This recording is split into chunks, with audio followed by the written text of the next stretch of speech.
Góðan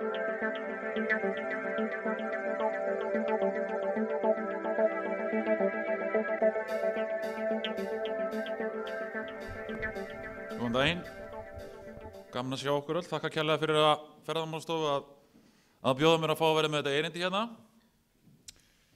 Ég nú algjör nýlið í þessari grein og þekki lítið til, þannig að margt af því sem við kannski segja hljómar kannski eins og utanaðkomandi aðili sé að tala eitthvað sem hefur ekki vita á. Hugmyndin okkar sem að stöndum að Kexhostel tiltölulega ný. Við opnum okkar rekstur í maímánuði og erum á þessum tímapunkti ekki búin að slíta baskónum. En ég ætlaði svona til þess að vera í samræmi við forskrift fundarins að fjalla alltaf hugmyndina og hvernig hún fæddist og hvernig við framkvæmdum hana og eyða minni tíma í efnahagslega hluti okkar viðskiptamódels. Þannig að upphafið af Kex nú komið til, svona hálfgerðri tilviljun samt ekki. Fyrir, ætla ekki verið rúmlega árið síðan þá var ég að skoða húsnæði gömlu Kex-verksmiðjunnar á Frón við Skúlagötu í samhengi við kvikmyndagerð. Það að segja, ég þátttakandi í litlu fyrirtæki sem framleiðir bíómyndir og sá þetta hús sem einhvern veginn berið svo sem ekkert mikið á frá Skúlagötunni en einhvern veginn mjög merkilega þegar maður kemur inn í það aftan frá bakdýramegin. Og fannst það alveg stórmerkilegt hús. Þetta hús átti að vera notað í sviðsmynd fyrir bíómynd sem var að fara í tökur. Ég talaði við drengina sem voru í forsvari hús og spurði húsið og það var galtómt. Engin starfsemi nema neðri hæðin var nýlisasafn með starfsemi. Og út frá þessu skapaðist einhver umræða að þetta gera eitthvað skemmtilegt á húsið og þetta væri tilvalið staður til að lífga upp á Reykjavík og einhverjum skemmtilegum svona rassenda miðbæri svona við Hlemsvæði sem svona allir sjarmerandi og svæði finnst mér. Ég ákvað það að gera viðskiptahugmynd sem byggði á skapalóni sem að leikstjóri myndarinnar var búin að búa til. Hann var búin að búa til mjög skemmtileg skapalón sem að hann fjallaði nálgun sína á myndina og svo talaði við leikmyndahönnuðinn á myndinni og fekk hann til liðs við mig. Þannig að ég staðlega öllu merkilegu þessari bíómynd. En Óskar vinur minn fyrirgefur það og ég búin að sjá myndina, hún frábær, þannig að það skiptir ekki öllu kannski. Út frá þessu þá nálguðust við hugmyndina og þetta fyrsta hönnunin á þessu plaggi sem ég bjó til og við saman. Ég ekki hönnuður, þannig að þið sjáu að þetta ekki merkilegt. En við settum saman 40-50 síðna plagg sem fjallaði bara okkar svona nálgun á þetta og í þessu plaggi alls konar sjónarmið og það alls konar svona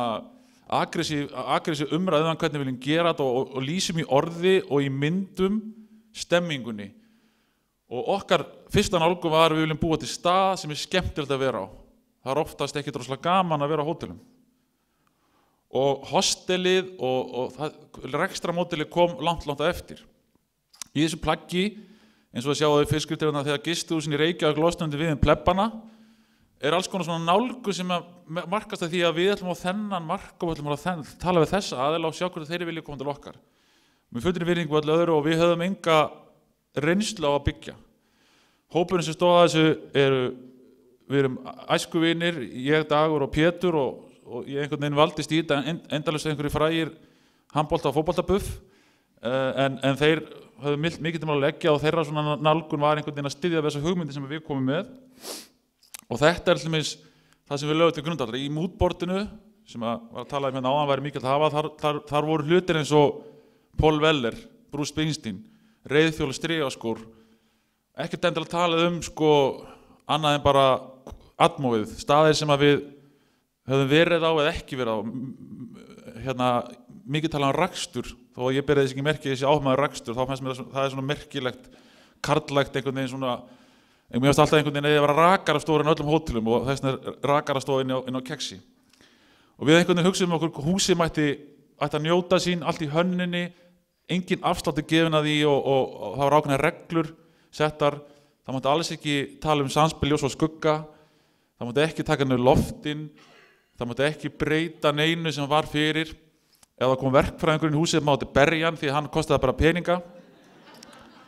Og allt þetta var til að búa til stemmingun og í öllu ferlinu þegar við töluðum saman og þegar við vorum að ákveða þetta þá vorum við alltaf líka við sem unnum að þessu frá smiði upp í arkitekti yfir hönnuð, allt saman voru inn í stemmingunni. Það var talað þetta og við reyndum alltaf að láta alla vera þátttakendur og hönnunin var náttúrulega grundvöll í byrjun en var byggð upp með öllum aðalinn sem kom aðeins og allir fengu að taka þátt í þessu. Við svo hinir sem að stofnuðum þetta og settum fram fjármagni og undirbúið það við náttúrulega vorum ábyrgir fyrir því að eins og talaði með áðan að efnahagurinn myndi ganga upp. Öll plön voru aftur á móti lágstemd og til lengri tíma. Hérna vorum við með ákveðnar hugmyndir. Ég held líka að mikið áhuga grappa og grappa eins og keksi, það endurnýjun á gömlum vínbændur í Ítalíu,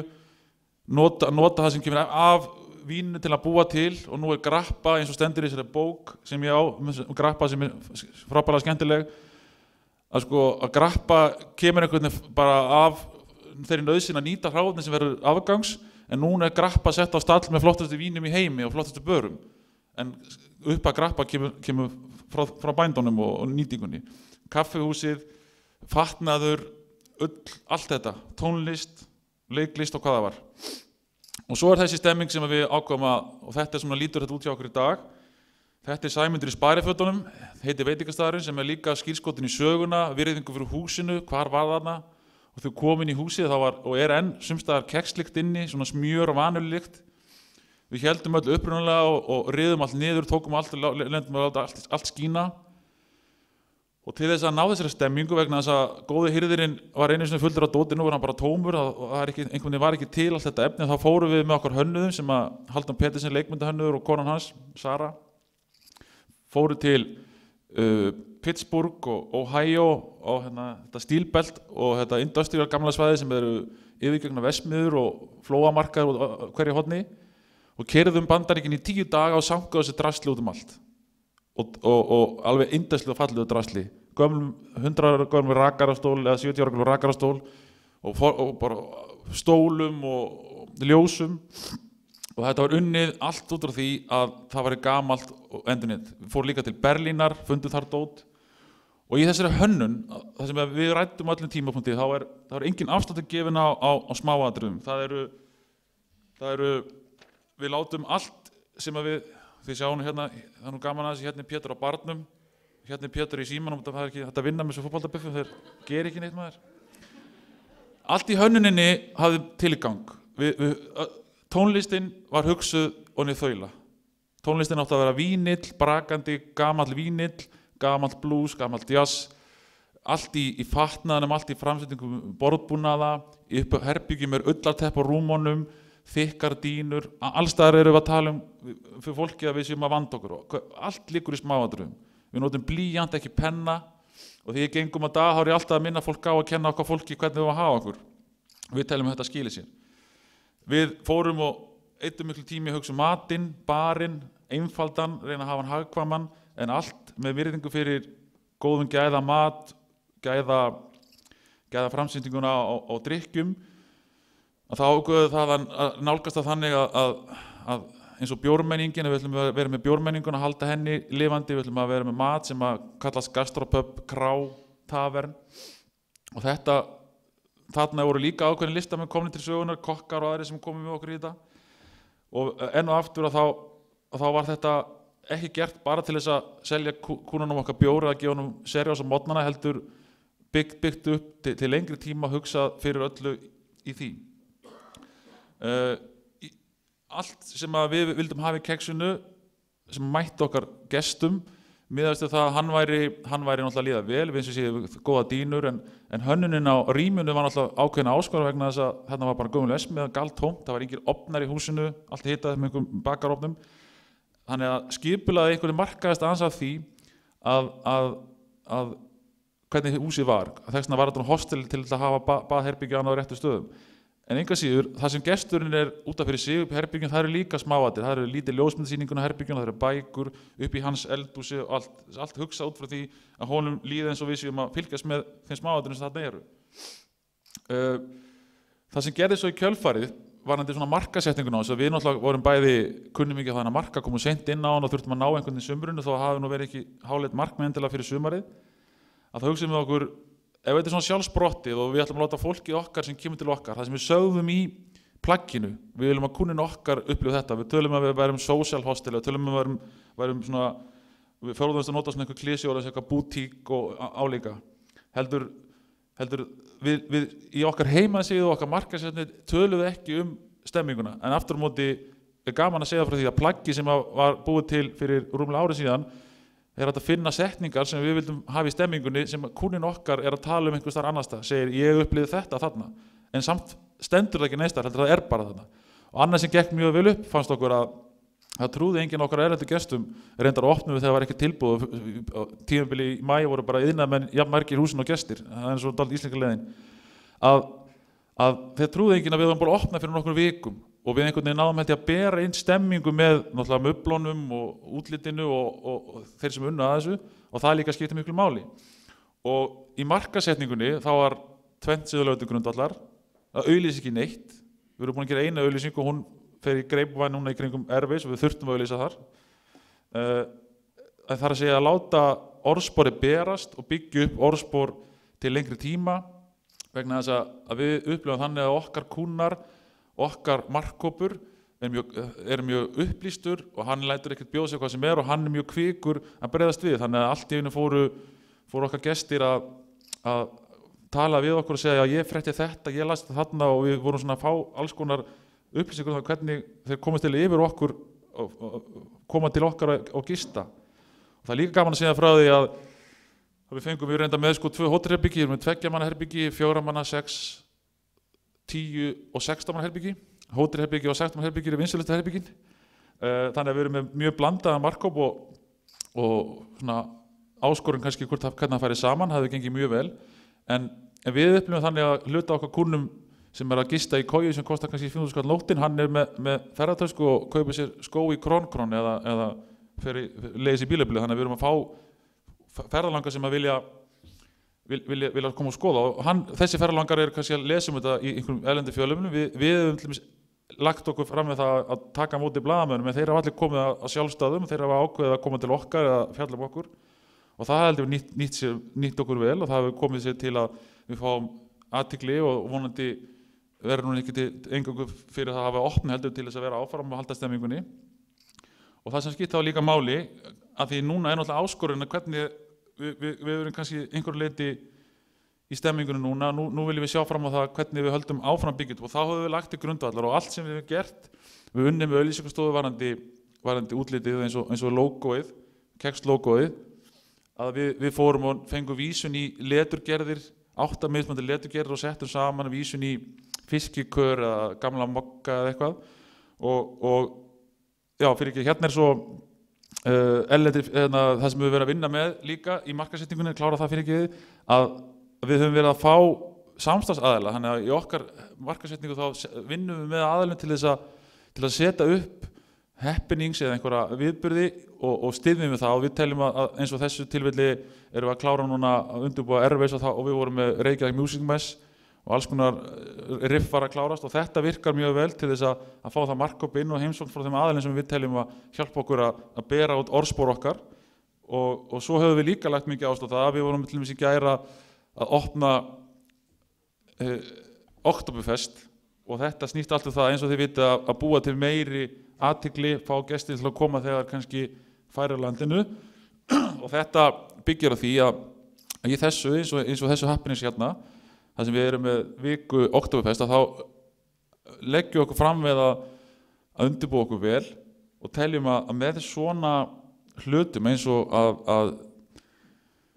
vera með í október að þá erum við Oktoberfest og kemur Airways að þá vonandi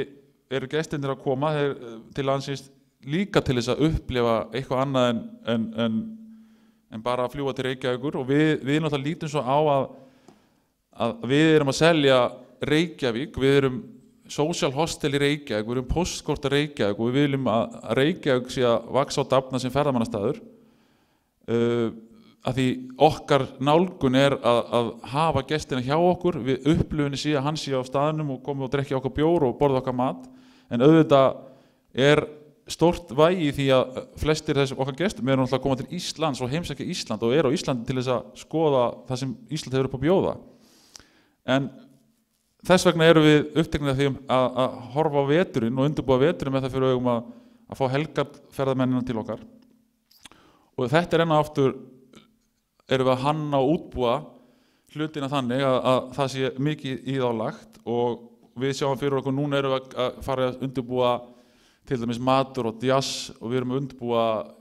bjór einleika sem er að kynna matamenningu í kringum ákveðið svona leikhúsform. Við sjáum fyrir okkur að geta verið með og hverju mánuði eitthvað annað en bara gistirýmið og sem dæmi talaðum áðan varðandi svæðin niðri, við vorum með af 2500 einhverja tæpa 700 fermetra undir það sameiginlega. Það er mikið lagt í barinn og það sem þar er. Enda held ég að það sé það sem er skil okkur þessi dag. Það sem að mín reynsla þessu öll þessi reynsla sem hefur skapast í kringum þetta opnun keks og uppbygginguna keks, klárlega það að byrja á hugmyndum það hvað við viljum vera, leggja til grundvallar og hafa svona ákveðið hugrekki til þess að setja fram hugmyndir sem kannski gangi ekki fyrir alla. Við höfum okkur ráðlagt frá því á sínum tíma að vera með hótel blandað við hostel, það myndi ekki fara saman. Okkur var ráðlagt frá því að eyða svona miklum tíma og peningum í allt svæðið niðri og segja, já, okkur er þetta fórna tímanna herbyggi undir listamanni sem er í húsinu sem heitir Viðar vinnur okkar listamaður með vinnustúdíó. Og okkar svar á þetta að það skiptir máli að geta haldið út og sýnt fram á það að þessi hlutir væru viðbótin við, ekki bara gisting í Reykjavík fyrir ferðamenn að koma á leiðin út á land. Það skiptir líka máli fyrir okkur að okkar nálgun var að við höfum ekki þekkingu á markaðnum, við höfum ekki endilega vitneskju um það hvernig formúla var, að við byrjuðum á því að fullþróa hugmyndina og ég held ég hafi fyrst verið að slá inn í Excel í janúar en hugmyndin var fæddist 6 mánuði fyrr og þeir aðilega sem að völdu að koma í verkefni voru kannski meira hrifnir af hugmyndinni Keks hostel og láta það vera til heldur en endilega að láta peningarna sín í verkefni sem væri reiknað upp strax fyrir hvað það gæði af sér. Annað þessu líka sem að við sáum fyrir okkur að skipta okkur máli var að flest sem að við gerðum sem að hefði getað stytt okkur sem að við fórnuðum ekki var að handskrapa veggina til að málningi kemur svona fram eða vinna því að fara lengri leiðin í einhverju vinnu að það að hafa plaggið og hugmyndina svona vel mótað fyrir framan sig þegar við vorum að fara þangað skiptir sköpum á framkvæmdaferlinu því að allar góðar hugmyndir eru einhvern veginn á blaði eða í samræði manna en það er framkvæmdin sem oft telur, það skiptir máli að þegar framkvæmdin frá stað, hún sé ekki bara verkfræði plagg einhverjar praktísk atriði, líka bara hvernig, það er svo stór atriði í okkar framkvæmd sem hefði átt að vera fórnað eða að gefa afslátt á, hefðu þið ekki verið búin að ákveða það, við myndum ekki gefa afslátt á því og verðum að skrifa þetta niður á blað. Og þetta skapast líka tækifæri eftir á að við teljum núna að allt sem við gerum í framhaldinu meðal annars þetta Oktoberfesti eða annað sem kemur í kjölfarið að það byggir á þessum grunni. Vörumerki Keks hefur ákveðna skírskotun og þaðan getum við farið áfram og þróað okkur í einhverja áttir. Aftur á móti snýst þetta það líka að gista okkar gesti, taka móti þeim og sinna þeim sem slíkum. En þeir eru ánægðir með það virkar og þetta virkar líka. Það er annar líka leið sem var svona farin í þessu í okkur að við töldum að mikilvægt að okkar ferðamenn sem að koma til Íslands og Reykjavíkur, þeir myndu sjá fyrir sér að þarna væri Íslendingar, Reykingar sem sáttu staðinn og það hugmyndin með Sæmundi Sparifötum að hann sé fyrir íslenska viðskiptavinni, íslenska gesti og það gerir það líka verkum að við fáum athygli á að vera með svona, ég segi ekki trendi bar heldur meira að fólki sem að ferðast, það upplifir þetta sósíal, ekki bara sín á milli, það ekki bara að Þjóðverji og Frakki að tala að þú ert að fara þessa leið og þú ert að landa heldur, það að kynnast okkar gestum sem Íslendingar og benda þeim á það hvernig ég að fara inn í bæ og þennan stað eða hinn. Það gefur líka okkur ákveðin svona nálgun á þetta mál og verðmæti að frá upphafi að þá vorum við, sem ég sagði á langtíma plön, að við létum allt sem var ákveðið ekki trufla, við vorum ekki strax komin fram úr sjálfum okkur með að fari ákveðin vöxt eða eitthvað heldur við lögum til grundvallar að 3 ára planið okkar miðast allt við það að vanda okkur og klára það sem við viljum klára og núna erum við enn að bæta inn í þær hugmyndir sem lágu í byrjun þar að segja við erum núna að klára það til að við erum með veislusal sem heitir Gym og Tonic og hann hefur það vægi að geta tekið á móti núna í vetratíð